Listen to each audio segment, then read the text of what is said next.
မာသီဆရာတော်ဘုရားကြီးရဲ့ကြော့ပါလေနော်ဒီဇိုင်းကတော့6လောက်လေးဆင်းပြီးတော့တရားစောက်တို့ဖတ်တယ်ဆရာတော်ကြီးကျွတ်ညူလေးသွားထိုင်ကြော့ဆရာတော်ကြီးချစ်တယ်ပေါ့ဗျာစိတ်တည်းကြည်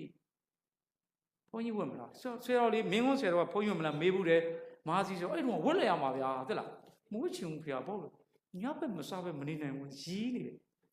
ဆရာတော်အောင်ပြီလားမအောင်သေးဘူးဖေတော့အောင်လို့ရှိရင်တော့စဉ်းစားရင်စဉ်းစားမယ်ရီးနေအဲ့ဒါလေးပဲဆရာတော်ကြီးကျန်တာဘာမှမပြောတော့စာဆက်ကြည့်သီလရှင်နှစ်ပါးတက်တာကိုချိန်မှတ်မိသေးတယ်သီလရှင်နှစ်ပါးတက်တော့ပြပြန်သီလနှစ်ပါးတက်ကိုကျွန်တော်ကထိုင်းနေတာပေါ့ဆရာတော်ကြီးဆရာတော်ကြီးဖေရတယ်ဗလားဆရာတော်ရီမောတဲ့စကားပေါ့နော်အရိယာသူတော်စင်များအံ့ဟောစရာကောင်းလိုက်တာဒီခလေးလေးကိုအဲ့လိုပြောအဲ့သီလရှင်နှစ်ပါးမကြည့်ဘူး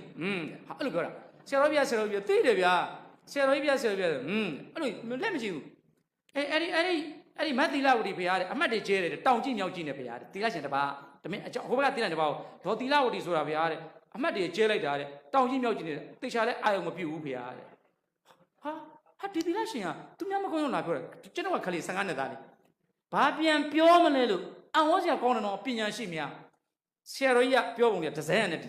တို့လည်းမကြည့်ဘူးဆရာလေးစားကြည့်နေတော့အသီလရှင်တစ်ပါးရှောက်နေတာနင်ကဘယ်လိုတွေ့လဲဘာပြောရတာဘယ်လိုတွေ့လဲ तू ကအမတ်စိတ်လားဟာဟိုသီလရှင်တစ်ပါးဘာပြန်ပြောမှမသိဘူး तू ကဆရာတို့မကြည့်ဘူး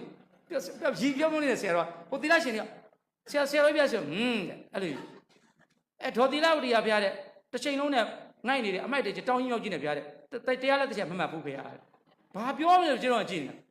စားကြည့်နေနင်ကဘယ်လိုတွေ့လဲ